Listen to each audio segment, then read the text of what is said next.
Irmãos, depois já do coração aquecido pelo cântico, pela leitura da palavra, pela oração, vamos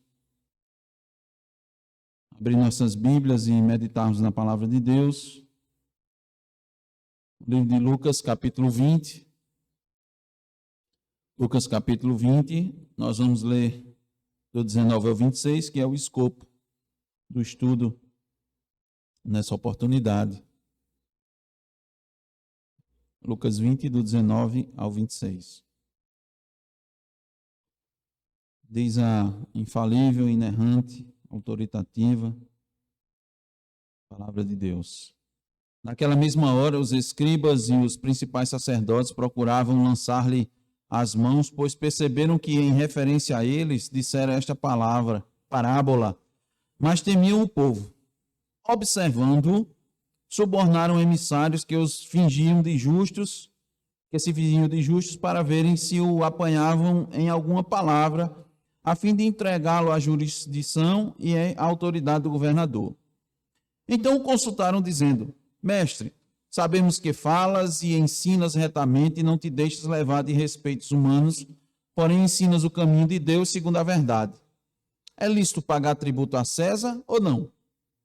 Mas Jesus, percebendo-lhes o ardil, respondeu: Mostrai-me um denário.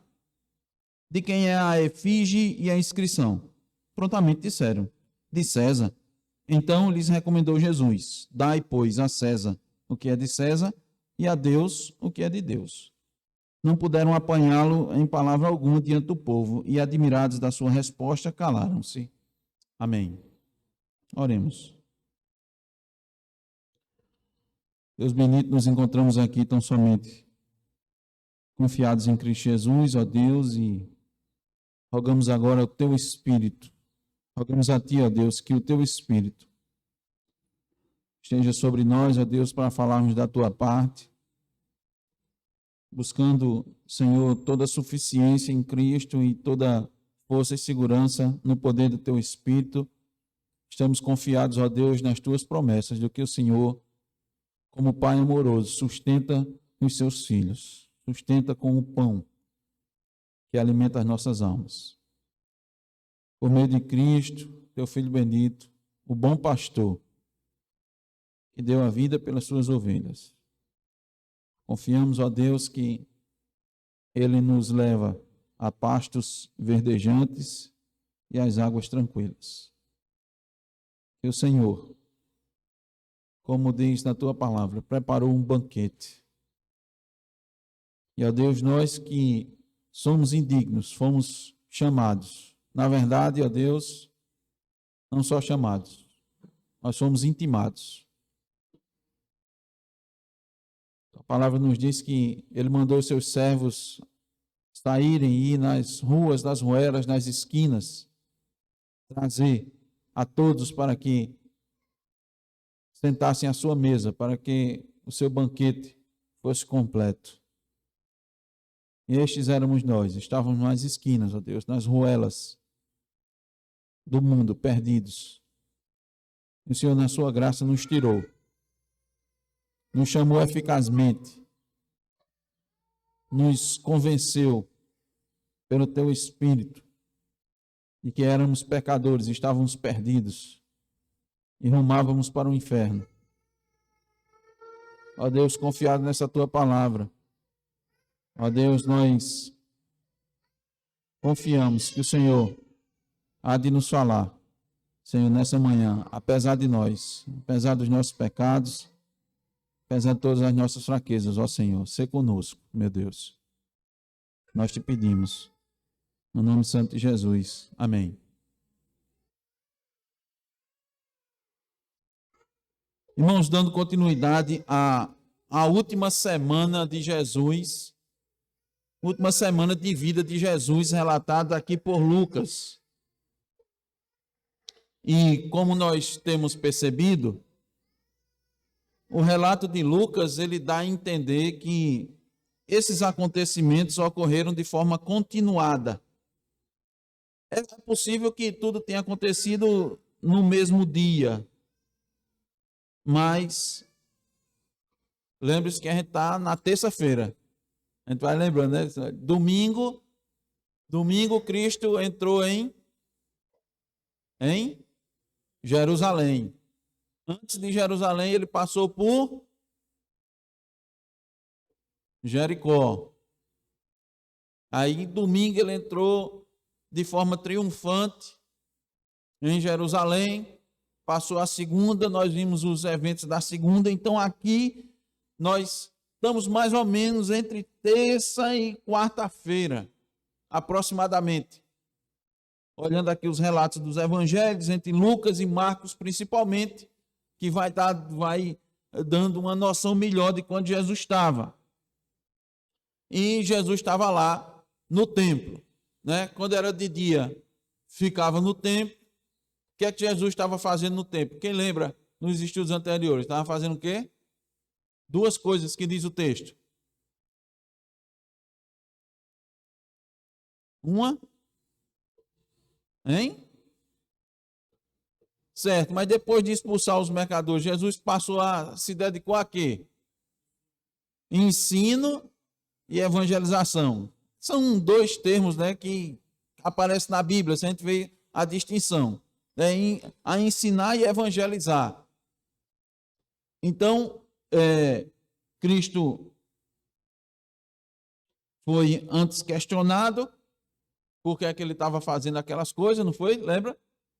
Foi questionado com que autoridade você faz essas coisas, e Jesus não respondeu com que autoridade ele fazia. Ele respondeu com uma pergunta. Como não responderam a pergunta, ele também não deu a resposta. Mas depois ele contou uma parábola. A parábola de lavradores que ficaram para desfrutar de uma vinha maravilhosa que o seu senhor, né, tinha preparado, tinha devidamente plantado, colocou uma cerca, construiu um lagar, construiu uma torre. Irmão Marcos, que é engenheiro, né? Então preparou tudo, não foi, Marcos? Deixou tudo certinho, não só para plantar, não só para colher, mas também como para processar, né, o alimento depois. Depois além de desfrutar da uva, ainda tinha o vinho, desfrutar do vinho ali. Então aquilo é uma representação do que Deus fez com Israel no Antigo Testamento e do que Deus faz com a igreja no Novo Testamento. O que é que Deus faz? Nos dá tudo, nos prepara tudo e nos entrega na mão, para que a gente possa desfrutar, cuidar e multiplicar. E ele vai vir para pedir os frutos. Ele vai vir para pedir os lucros. Lembra da outra parábola que ele entregou os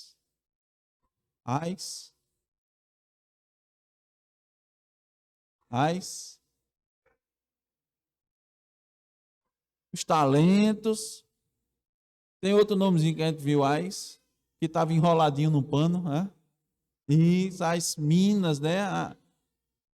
Para ser multiplicado. Então, aquilo dali, tudo isso aqui é um paralelo.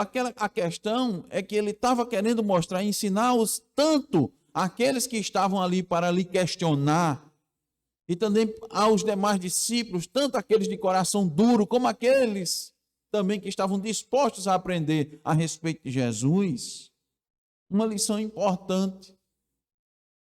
Só que aqueles que estavam com o coração duro, ao invés de entender, compreender a loucura que eles estavam cometendo, porque era uma loucura você ser entregue toda aquela maravilha, toda aquela vinha muito bem cuidada,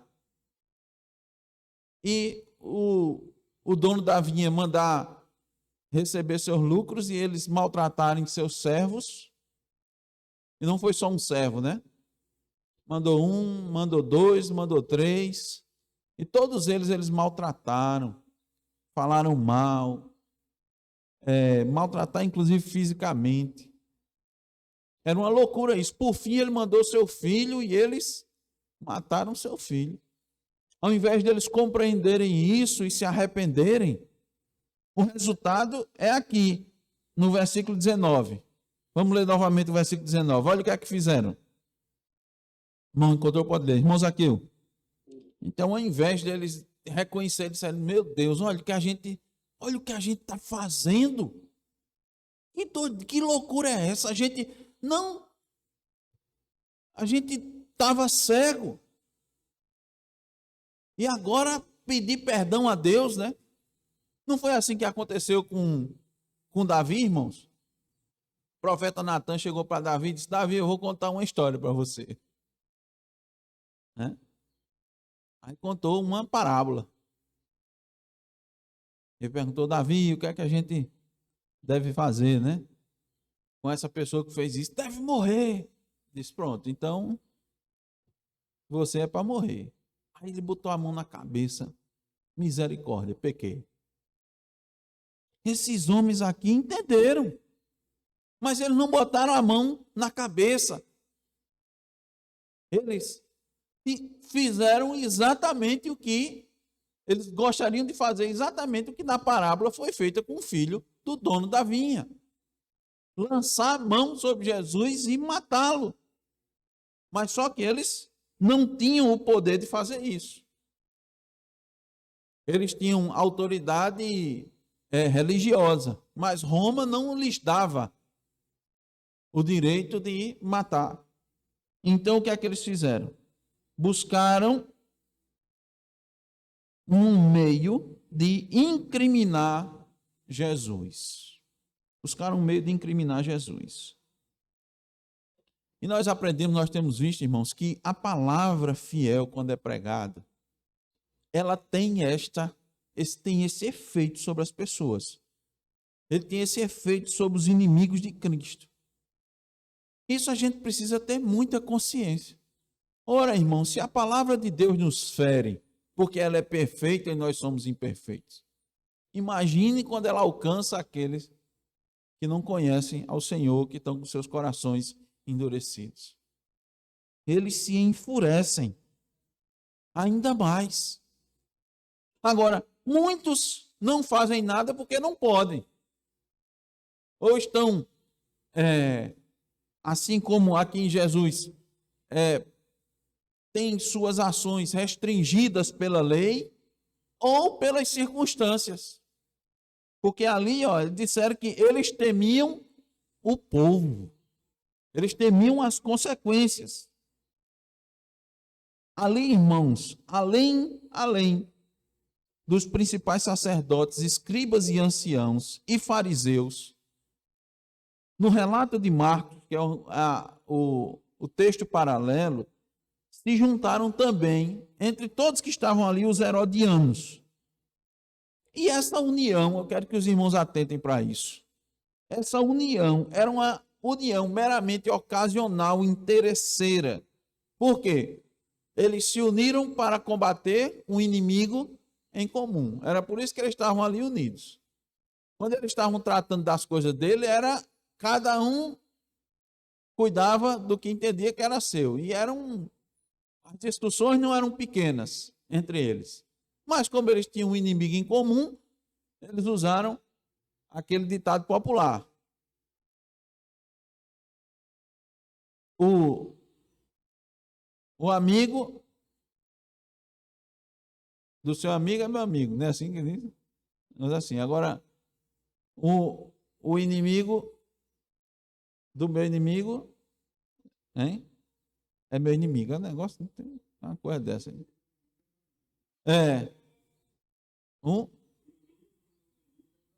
Pronto, exatamente. Então, o inimigo do meu inimigo é meu amigo, exatamente. Obrigado, Zaqueu.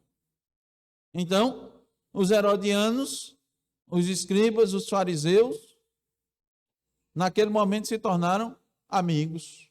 Ficaram todos amigos. Quem eram os herodianos? Só para a gente perceber, irmãos, e notar isso, o que isso tem relação conosco. Tem relação direta. Direta. Atentem bem para isso. Atentem.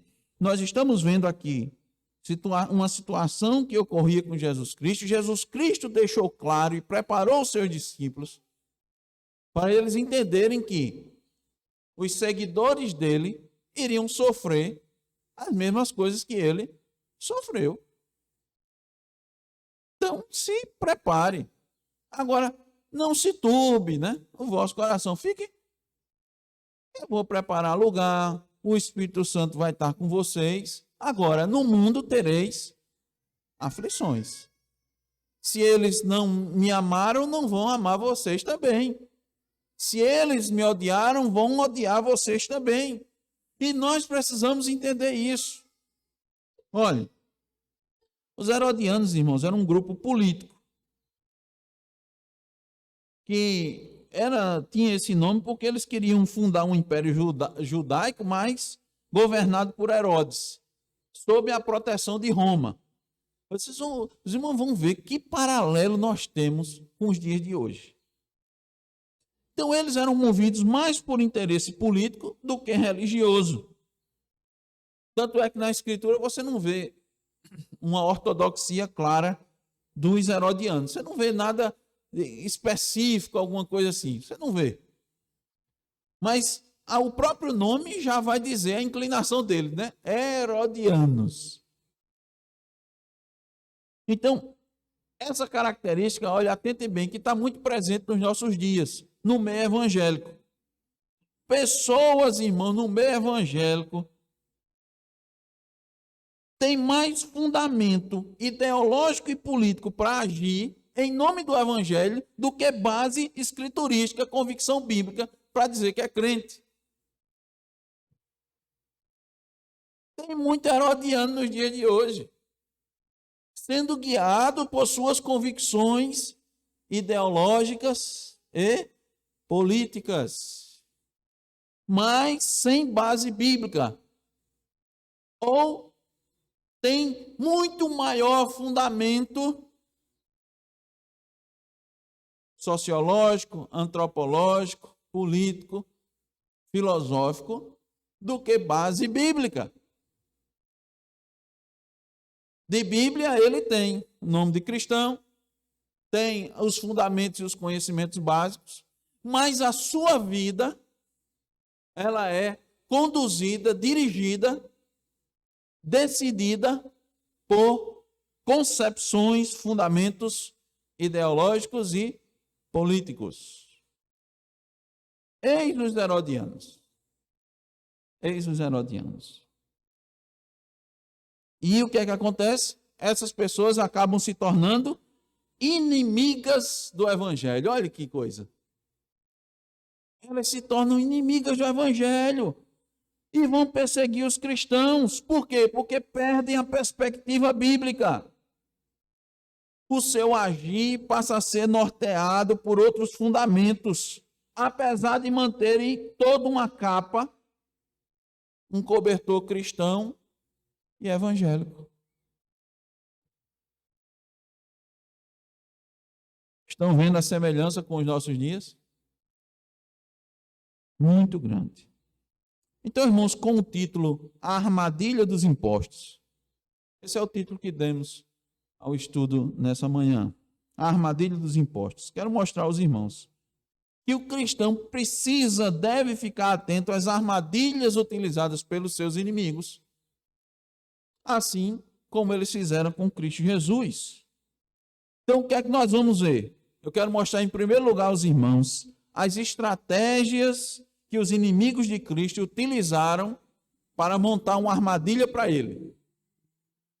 As estratégias. E depois, nós vamos ver como Cristo se livrou dessa armadilha.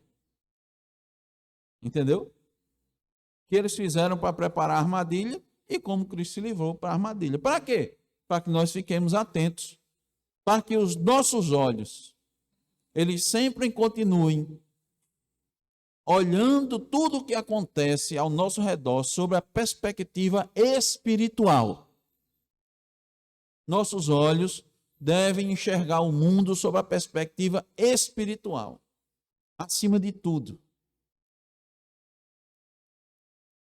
E aí nós vamos, de fato, entender. Nós vivemos por Fé. Nós vivemos pela fé. A palavra de Deus é a nossa única regra de fé e prática. Ela é lâmpada para os nossos pés e luz para o nosso caminho. Ela é a espada de dois gumes que penetra lá no fundo. Ela é quem dá o discernimento. Ela é quem divide junta e medula. Ela vai profundamente. Então, com a graça de Deus, nós devemos enxergar a nossa vida, o nosso mundo. Entender que nós não somos cidadãos deste reino, mas nós somos cidadãos do reino dos céus. Agora, nós vivemos neste reino. Nós estamos aqui nas relações, no trabalho, na luta, dia a dia, para criar nossos filhos, para dar o sustento. Mas antes de tudo,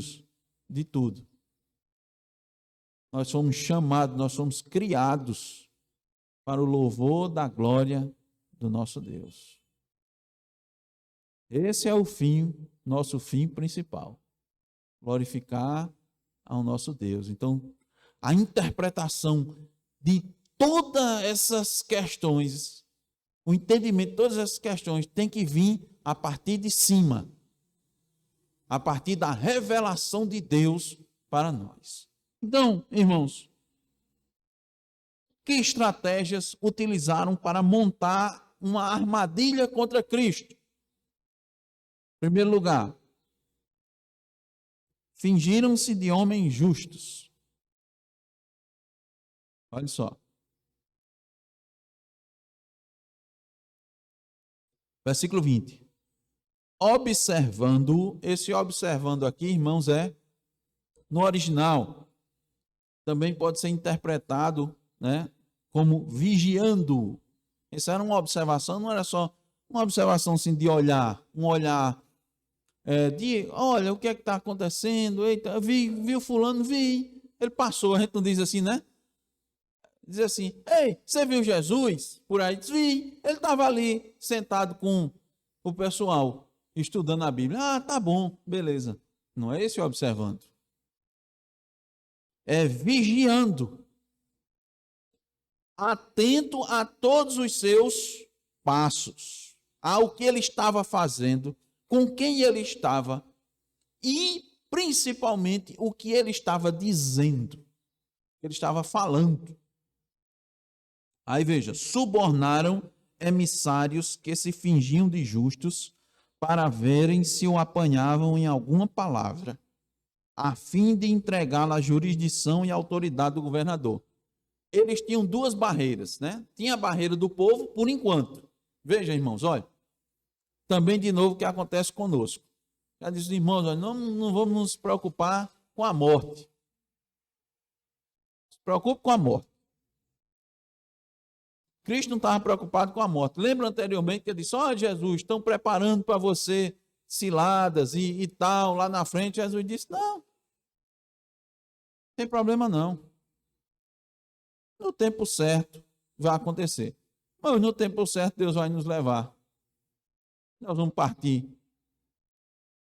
Quer seja de morte natural, né?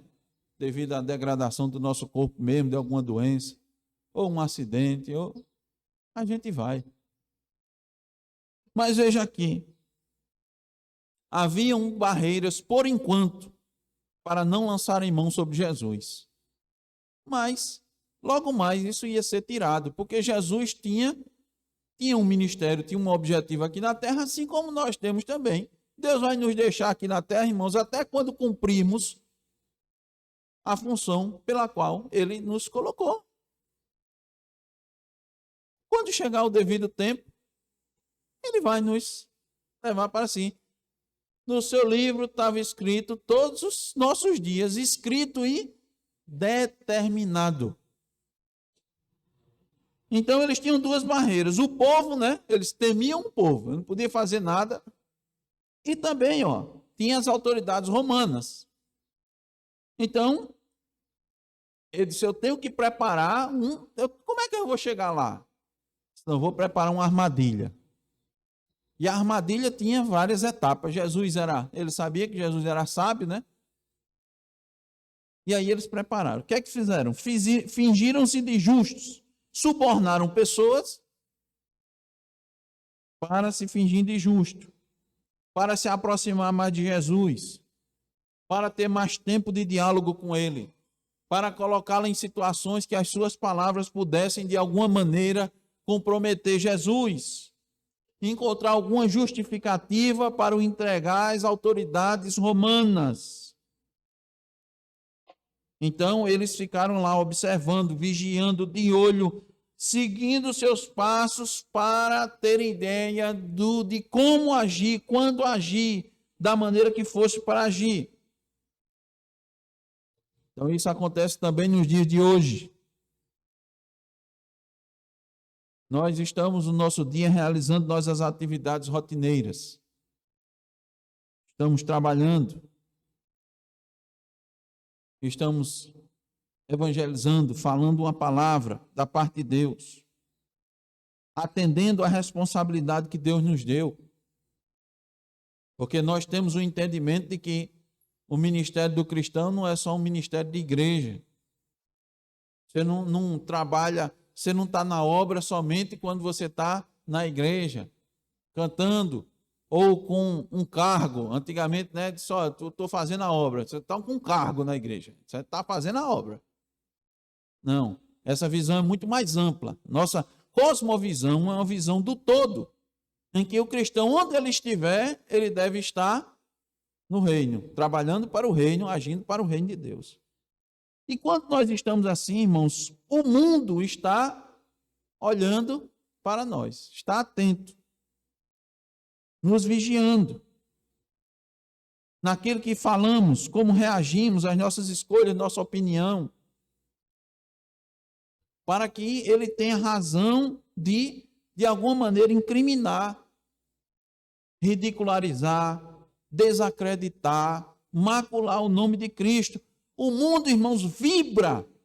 Olha só, quando um cristão falha. Pode ver, o mundo vibra. O mundo vibra quando um cristão peca, quando ele desonra a Deus, quando ele entristece o Espírito Santo. Bom, uma coisa, isso acontece no nosso dia a dia, que a primeira coisa que sai da boca do ímpio é, e não é crente? Primeira coisa, não é a primeira coisa que sai. Sem falar na mídia, a mídia nem, né?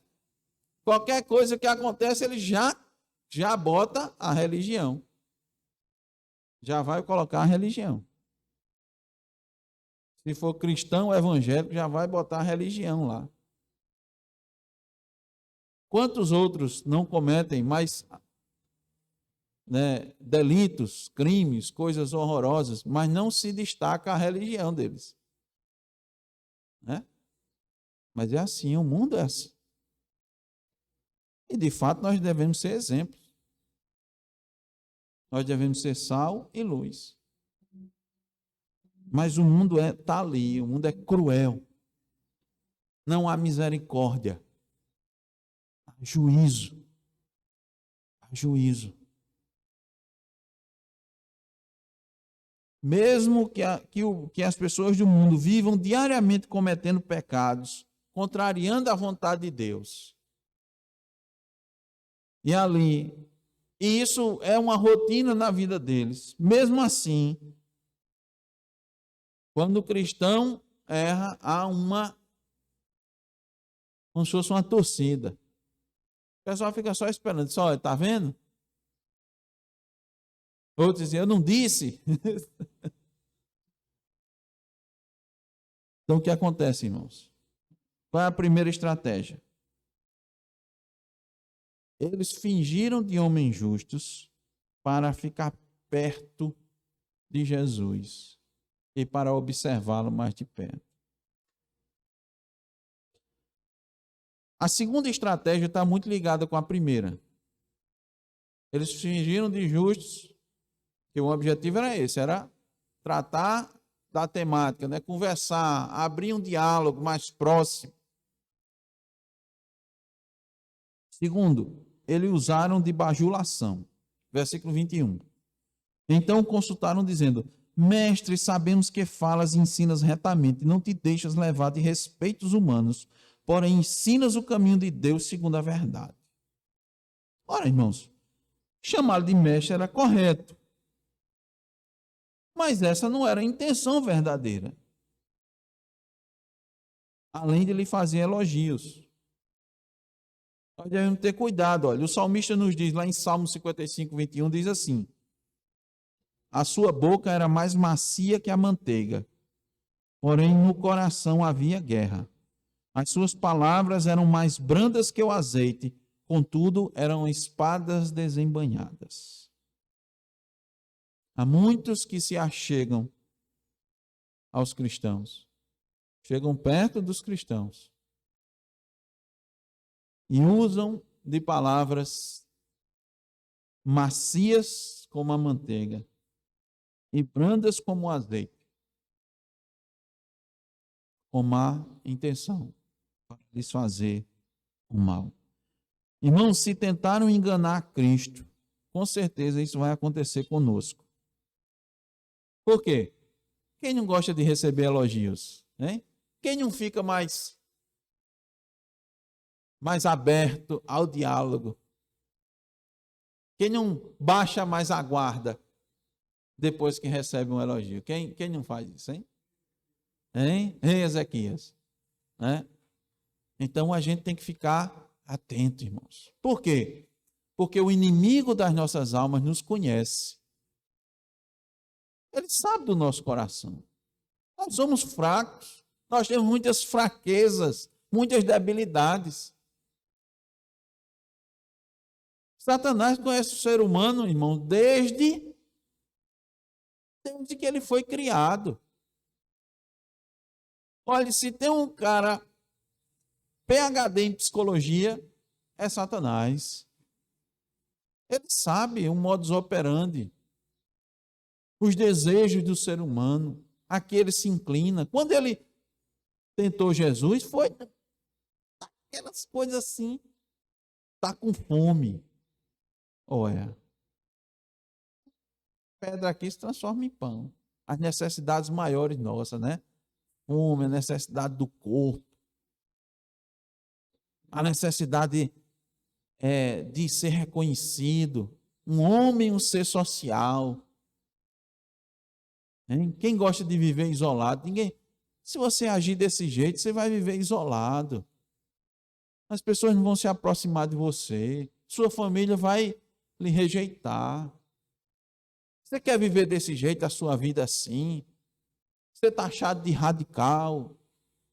Hein? Tem outros nomes hoje em dia que é mais forte. Radical. Né?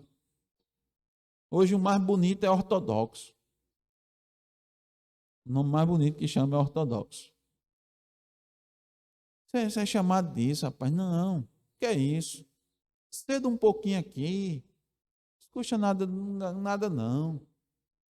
Aqui um pouquinho na sua fé, naquilo que você acredita. Nós sabemos tudo disso, irmão. Está acompanhando. Ele vê como o ser humano age. Desde Gênesis lá. A sociedade, irmãos, ela tinha as características específicas da vida daquela época, passou todo esse decorrer, tem nos nossos dias, mas o homem continua sendo o mesmo. O homem é o mesmo homem. Mudou o avanço da tecnologia, mudou os arranjos, a forma de se comunicar, a maior capacidade de interagir, de conhecer mais as outras culturas e etc. Mas o homem continua sendo o mesmo, com as mesmas necessidades, com o mesmo coração. Qual é a estratégia? Bajulação. Não, Jesus, você é gente boa. Ô, meu irmão, estou vendo aqui que você é amigo, como você é pessoa boa, reta, gosta de fazer as coisas certinho. Os filhos das trevas, irmãos, sabem como agradar o coração. Por quê? Porque eles vivem agradando o seu próprio coração. Nós lutamos contra isso. Nós sabemos que o nosso coração é enganoso e corrupto, né? E aí nós lutamos contra ele. Mas os filhos das trevas, eles procuram de todas as maneiras satisfazer o seu coração, alimentar a carne. Então, o que é que ele vai oferecer para a gente?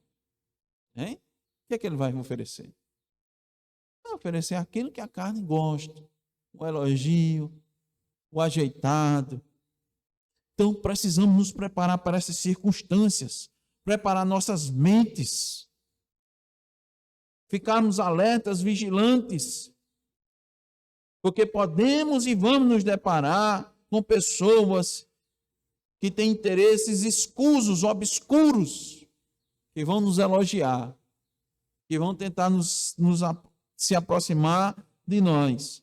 E não podemos confiar no nosso coração, nem confiar com muita facilidade em toda pessoa que se diz cristão e está disposta a trabalhar no reino de Deus. Porque quem eram esses que estavam aqui? De novo, a gente lembra os irmãos. Quem é que estavam aqui perto de Jesus? Eram os religiosos. Quem estava aqui, irmãos, eram sacerdotes, principais sacerdotes, anciãos, escribas e herodianos. Eram religiosos. Primeira estratégia, se fingiu de justo. Segunda, chegou com elogio. Terceira estratégia, para pegar Jesus. Fez uma pergunta sutil e difícil para o contexto. Versículo 22. É lícito pagar tributo a César ou não? Bom, a pergunta é simples, né? Nada complexo.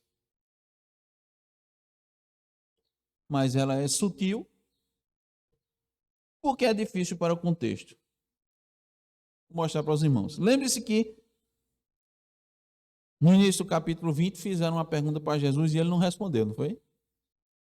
Mas aqui ele vai responder. Essas nuances são muito importantes. Também fizeram essa pergunta, a pergunta anterior era no intuito de pegar Jesus. E aqui continua sendo. Mas aí é onde está a questão da sabedoria. Como Eclesiastes nos diz, ora é tempo de falar, ou é tempo de calar. E Jesus vai mostrando isso. Isso, e vai pedindo ao Espírito para nos dirigir. É exatamente essa a questão final em tudo que a gente vai ver. Então vamos lá.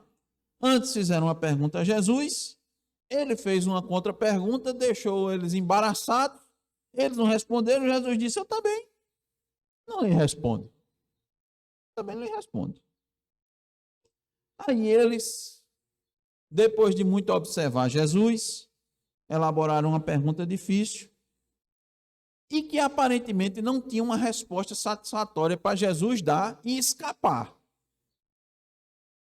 Porque quando Jesus fez a pergunta a eles, também disse, o batismo de João é do céu ou dos homens? Ele disse, se disser do céu, por que você não acreditou nele?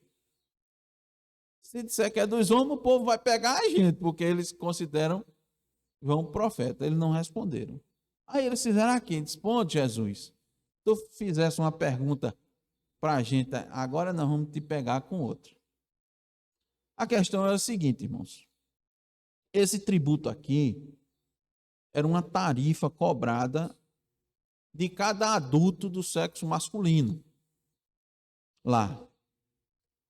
Só que, o que é que acontece? Esse tributo era uma moeda e a moeda tinha a face do imperador, não era? Normalmente. Mas o imperador naquela época não era só, ele não arrogava para si só a autoridade civil. Ele também arrogava para si uma autoridade divina. Tanto é que lá tinha um culto ao imperador, não é? Então o que é que acontece? O pagamento desse imposto, os judeus se desagradavam demais, tanto porque pagavam em si, mas também eles se sentiam presos, né? Escravos ali, muitas vezes os impostos eram abusivos, nós vemos isso, né? Os cobradores de impostos eram odiados por eles. Mas era como se dissesse assim, a gente também não está aí, quando paga esse imposto a César, a gente também não está colaborando de alguma forma,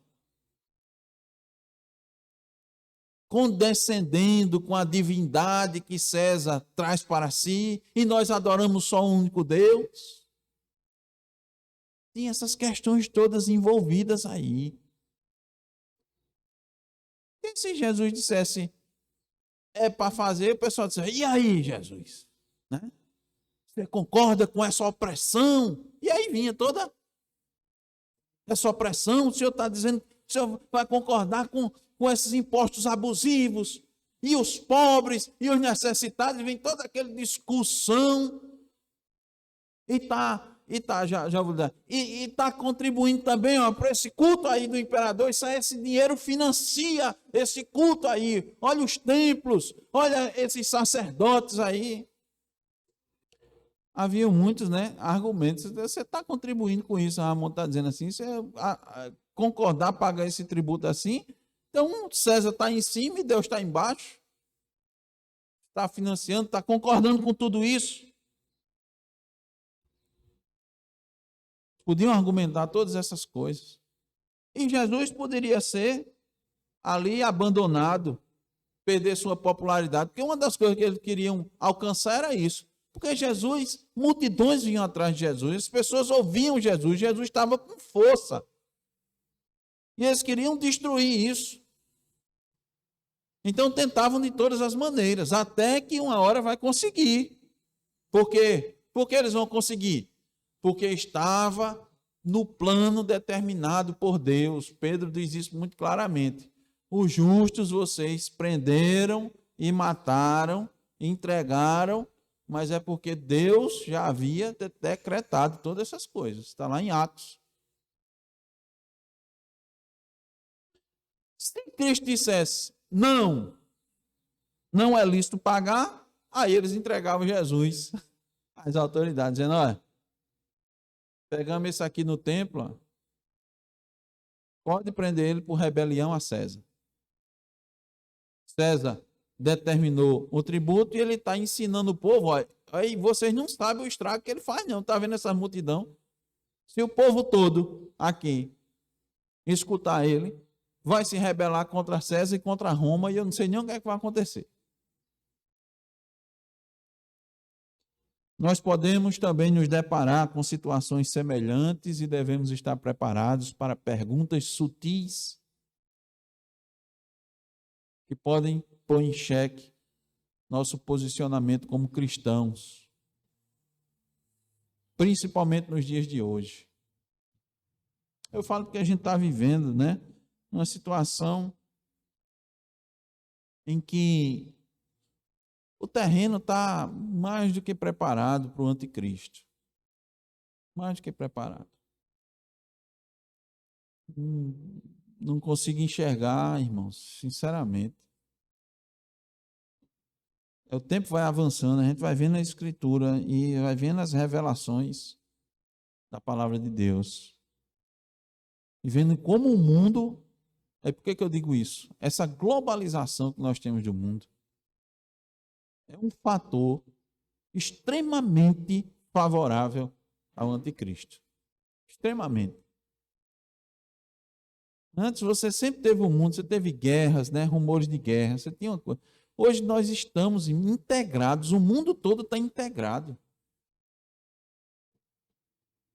Você identifica, além de um país bem conhecido, que é a Coreia do Norte, que está mais ou menos isolada, né? Talvez um ou outro, assim, alguma coisa ali dos árabes, por conta da questão muçulmana, tal, mas fora isso, o mundo está integrado pela comunicação, pelos transportes. Hoje em dia está quase tudo em tempo real. Quase tudo em tempo real. Você está aqui, irmão, você está aqui agora. Você se preparar, você pega um avião, como a gente está no interior, a gente pega aqui um avião para qualquer capital do país. E depois você pega outro avião, você está em praticamente qualquer parte do mundo. Está aí a comunicação, a contaminação por meio de vírus e outras doenças, como nunca antes. Porque o mundo está conectado. O mundo está conectado. Os continentes estão conectados. Não vai ser muito difícil, e já está acontecendo, manifestar a marca da besta. A forma de pensar e a forma de agir. E as pessoas, você vai ser questionado, como é que você, se vocês irmãos vê muitos exemplos. Como é que você pensa? Você concorda com isso ou não concorda? Não concordo não, demitido. Você é um bom profissional, um profissional exemplar, você faz seu trabalho direito, você respeita seus colegas, mas você pensa assim ou não pensa? Se não pensa, não. Para nós não serve quem pensa desse jeito. X, cancelado. Pode se preparar para a pergunta difícil, sutil. Agora, como Jesus reagiu para não cair nessa armadilha? Vamos aprender.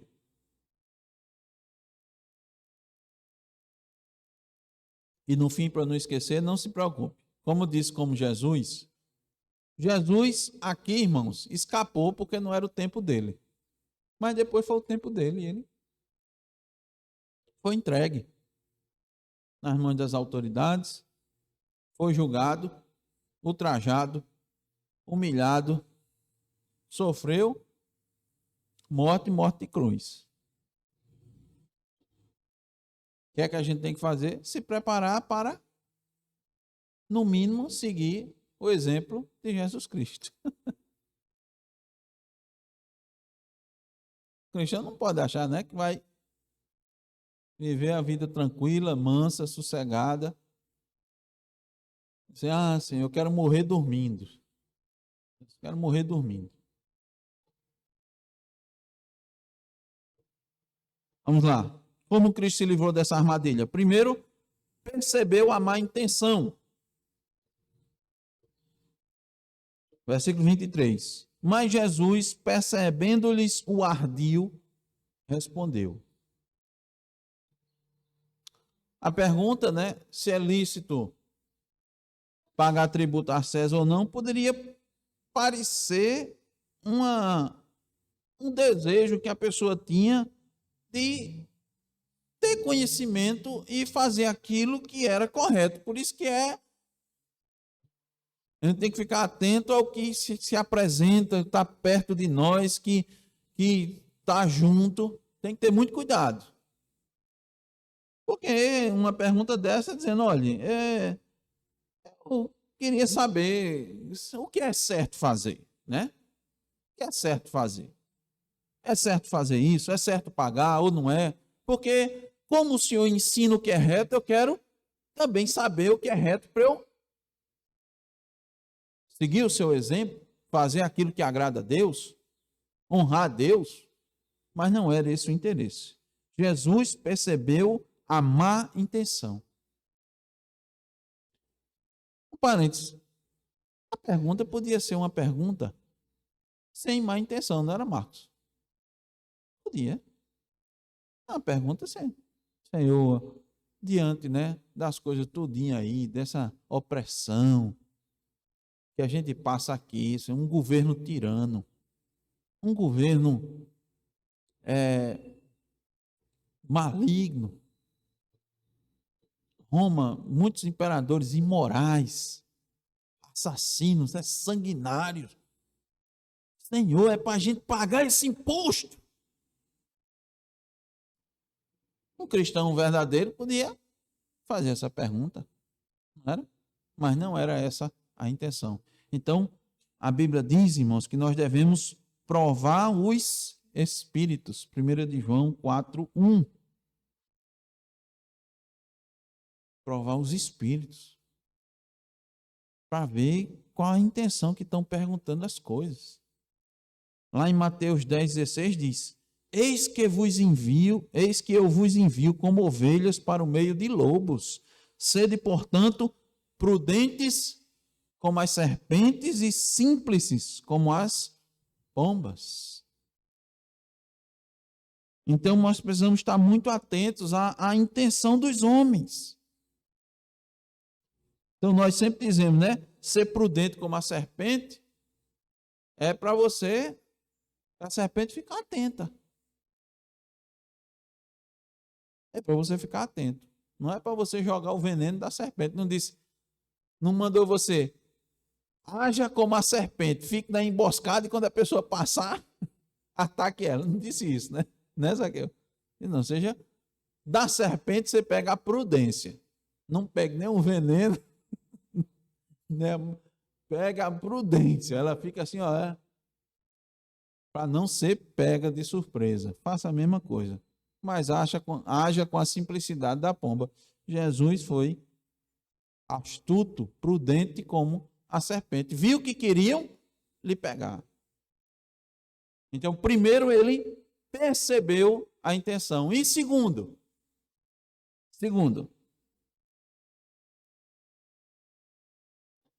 versículo 24. Mostrai-me um denário. De quem é a efígie e a inscrição? Prontamente disseram. Esse prontamente, né, dá uma indicação de que eles estavam ali doidos para... Imediatamente, de César. Então lhes recomendou Jesus: dai, pois, a César o que é de César e a Deus o que é de Deus. Como é que a gente se livra da armadilha? Jesus usou de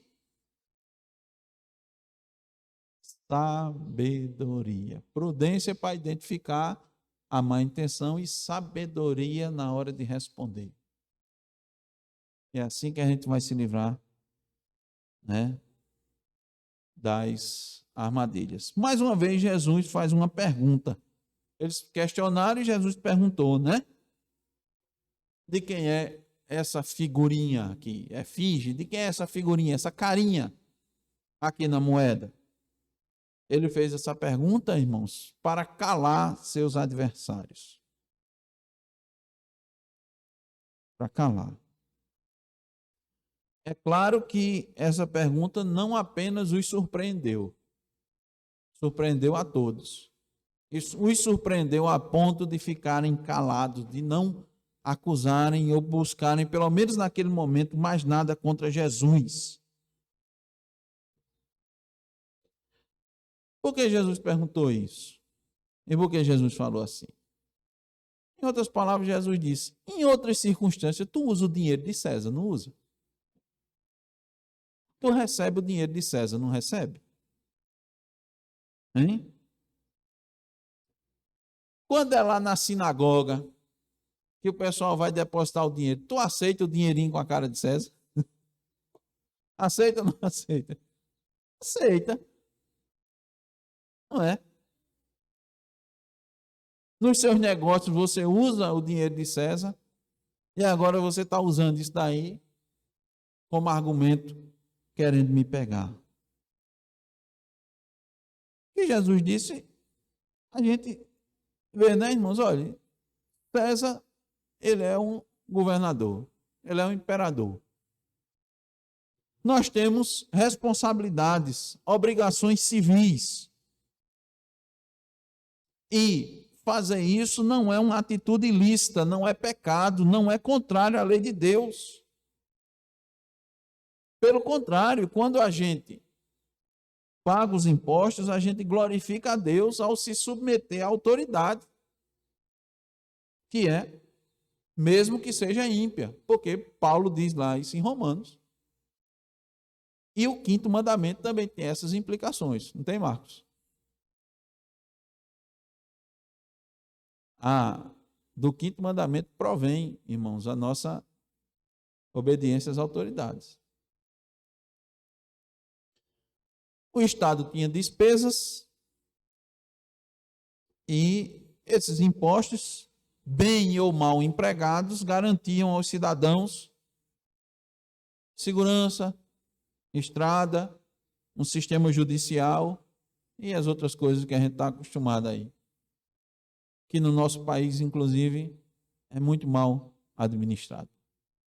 Pagamos muito impostos e recebemos poucos benefícios. Mas a resposta de Cristo foi sábia e fantástica. Por que é que Cristo assim respondeu? Porque nele habitava o Espírito Santo. Nele habitava o Espírito Santo. Assim como habitou em Salomão, quando agiu com sabedoria para com Israel, quando foi julgar aquelas questões que nós temos lá registradas. Que vinham as pessoas trazer julgamento, veio a rainha de Sabá de longe, trazendo questões difíceis, e ele dizia, alguma coisa assim, tem mais uma, porque essa tá, traga mais, traga mais. Irmãos, o Espírito Santo que habita em Cristo é o mesmo Espírito que habita em nós. É o mesmo. Por isso que ele disse, eu vou fazer coisas, vocês podem fazer mais ainda do que eu fiz. Porque o Espírito, porque não somos nós que fazemos. Não é por nós que agimos, é o Espírito que habita em nós. Por isso que precisamos desenvolver a nossa salvação com temor e tremor. Por isso que ele disse, se tiveres fé como um grão de mostarda, você vai dizer, esse monte se abate, venha para cá e ele vai. Quando é que o monte vai fazer isso, irmãos?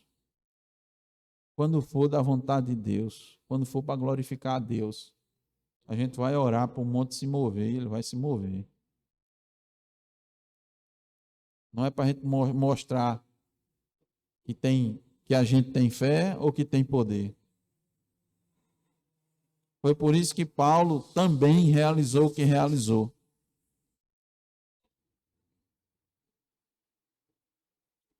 E tantos outros fizeram, porque havia um propósito para aquilo. Havia um objetivo para aquilo. Havia uma determinação. Aquilo iria bendizer, glorificar o nome do Senhor, cumprir com o que Deus tinha já determinado. E Tiago nos diz, pastor Tiago, se porém algum de vós necessita de sabedoria, peça a Deus que a todos dá liberalmente e nada lhes impropera e ser-lhe-á dada, ser-lhe-á concedida.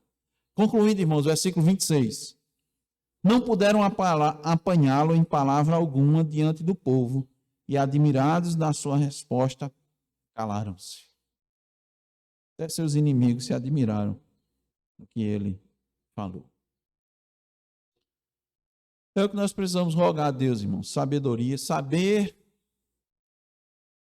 que aqueles que servem a Jesus Cristo, aqueles que são seus discípulos, aqueles que buscam fazer a sua vontade, têm inimigos ao seu redor que estão observando, vendo o seu procedimento. Daí, rogar a Deus sabedoria para calar os adversários do Evangelho, honrar o nosso Deus, que está claro na expressão, dar a Deus o que é de Deus. Isso quer dizer o quê? Dar a honra, principalmente a Deus. Dispensar todo o amor, toda a obediência, toda a fé, todo o temor para com o nosso Deus. Aquilo que Deus disser, nós devemos fazer. É isso que quer dizer, dê a César o que é de César e a Deus o que é de Deus. Honre a Deus. Aqueles homens não estavam honrando a Deus com as perguntas, com as suas colocações, com a sua atitude. Estavam duvidando da autoridade de Cristo. Estavam perseguindo os cristãos. Estavam desonrando a Deus. Mesmo até aqueles que estavam dando seus dízimos e suas ofertas, Cristo até criticou. Você dá o dízimo até do coentro, né? Mas você está desonrando. Dê a Deus o que é Deus, a honra devida a Deus. E nos dias de hoje não devemos esperar menos dos adversários do Evangelho do que na época de Jesus Cristo. Nós vamos ser vigiados e vamos ser postos à prova. E vão tentar nos apanhar em alguma palavra. Por isso que é preciso falar, saber o que falar e também saber deixar de falar. E quando falar, que a nossa palavra seja sempre agradável, temperada com sal, para sabermos como devemos responder a cada um. Colossenses 4:6. Amém. Oremos, irmãos. Vamos ficar de pé. Senhor Deus e Pai bendito, mais uma vez te louvamos, ó Deus, porque o Senhor nos dá a oportunidade, Senhor, maravilhosa de, sem nenhum impedimento, podermos nos reunir junto com os irmãos, ó Deus, para louvarmos o Teu nome no Teu dia, Senhor, te bendizermos, cantarmos, ó Deus, alegremente a Tua palavra, lermos a Tua palavra, Senhor, meditarmos sobre ela, sermos instruídos por Ti, ó Senhor. Ó Deus amado, quantos, ó Deus, dos Teus filhos, dos Teus servos, dos Teus eleitos, estão em locais, ó Deus, onde são perseguidos, onde almejam, Senhor, anseiam, ao menos, ó Deus, ler uma porção da Tua palavra e não podem, sem sofrer algum tipo de penalidade. Nós, ó Deus, temos toda a liberdade, toda a oportunidade, todas as condições, ó Deus, favoráveis para isso.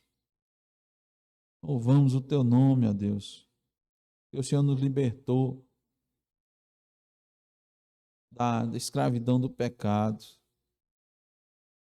Ó Deus, e vemos na Tua palavra quando o Teu povo, ó Deus, estava oprimido na escravidão no Egito e ele desejava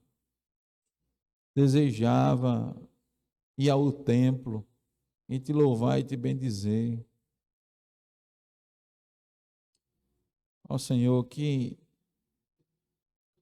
não nos seja tirada essa oportunidade para podermos valorizar, Senhor, o quanto é valioso estar junto com os irmãos na Tua presença. O salmista dizia, quando nos salgueiros pendurava as harpas e os opressores pediam que cantasse, eles não tinham o prazer que tinha antes de se dirigir à Tua casa e louvar. Ó Senhor, nos ajuda, Senhor, a ter uma vida que gira em torno do culto, da igreja. Venhamos a entender isso, ó Deus. E rogamos a Deus mais uma vez pela ida do irmão Alan, Senhor, e a sua família Petrolândia. Continua, Senhor, abençoando desde essa ida, dando graça, Senhor, a ele e àquela igreja, provendo a Deus, provê um ministro, Senhor, fiel, para conduzir, Senhor, aquela igreja. Agradecemos mais uma vez também pelo novo emprego do irmão João. Ajuda ele, ó Senhor, na adaptação. Dá a ele, Senhor, também prazer, Senhor, satisfação nesse novo emprego, nas novas funções. que em tudo, ó Deus, o Senhor o abençoe, faça prosperar, Senhor, as obras das suas mãos. Possa também, Senhor, e principalmente testificar de Ti, Senhor, falar de Ti, ali onde quer que Ele esteja. Rogamos pela nossa saúde, Senhor, a saúde da irmã Anita e de Ramon, Senhor, os demais foram afetados, que, Senhor, pela sua graça, nos conceda, Senhor, uma total recuperação. Deus bendito. E agradecemos pela aprovação de Ramon, Senhor, na obtenção da sua carteira de habilitação. Obrigado porque o Senhor assim lhe concedeu, que também te pedimos que essa oportunidade, Senhor, que isso lhe dê oportunidade, Senhor, te bendizer, dá a ele sabedoria, Senhor. Maiores responsabilidades, Senhor, nos trazem maiores oportunidades, nos trazem maiores responsabilidades, ó Deus. Pedimos pela jovem Deiriane, da sua família, tenha misericórdia dela, dos seus filhos, ó Deus, que a sua graça esteja sobre ela, ó Deus, concedendo-lhe, Senhor, entendimento, Senhor, da tua palavra. Nos ajuda, Senhor, a ajudá-la em tudo. Vamos a te rogar pela família da irmã Aline, Senhor, pelo seu primo, pela sua tia, que tem sofrido, ó Deus, pelas consequências, ó Deus, de quebrar a tua lei, Senhor, de infringir, Senhor, as leis do país. Tem misericórdia, abre os olhos, ó Deus, de Maxwell, para que ele deseje, Senhor, primeiro a liberdade, Senhor, da sua alma, e compreenda, Senhor, as consequências de quebrar a tua lei, meu Deus. Misericórdia da sua mãe, para que ela busque a ti, Senhor, antes de tudo. Agradecemos a Deus pela oportunidade que o Senhor está dando aos seus pais de reconciliação. E rogamos a Deus que esse casamento seja mais fortalecido, ó Deus, e principalmente eles busquem, Senhor, em ti, viver, Senhor, um matrimônio segundo a tua vontade, ó Deus. Concede a eles também, Senhor, a graça da compreensão, abre seus corações, abre suas mentes, troca seus corações, ó Deus, para que eles bendigam o teu santo nome, Senhor. Continuamos te agradecendo pelas famílias aqui da congregação, te rogando por cada uma delas, ó Deus, pela nossa família, pedindo a Deus pela nossa, para que possamos ser exemplo, Senhor, dos fiéis, na palavra, no proceder. Deus, que nos nossos lares sejam pequenas igrejas, ó Deus, pequenas congregações. Nossos filhos, ó Deus, sejam tementes a ti, tementes aos pais. Pais que amam as suas esposas, Senhor, e se sacrificam por elas. Esposas que, ó Deus, honrem, Senhor, seus maridos, sejam submissas. E amem também seus filhos e criem seus filhos, Senhor, na disciplina e na admoestação do Senhor. Misericórdia, Senhor, te rogamos pelo irmão Jaedson, que o Senhor lhe conceda um emprego, ó Deus, que se liberte, ó Deus, do trabalho no dia do Senhor. Confiamos, ó Deus, em ti, na tua determinação, Deus. E também te rogamos pela saúde do seu pai, da sua mãe, seus familiares, ó Deus. Tem misericórdia, nos ajuda, Senhor, a pregar a tua palavra, Senhor, em todo o tempo, onde quer que estejamos, ó Deus. Nos alegramos muito e te agradecemos, ó Deus, pela vinda aqui do irmão Pedro, Senhor, que está aqui conosco. Senhor, louvando, Senhor, o teu nome, Senhor, estudando a tua palavra, lendo a tua palavra. Rogamos o teu favor sobre a sua vida, sobre a sua esposa e seus filhos. Fortalece o Senhor na tua palavra, na fé. No nome de Jesus Cristo, nós te pedimos. Amém. Amém.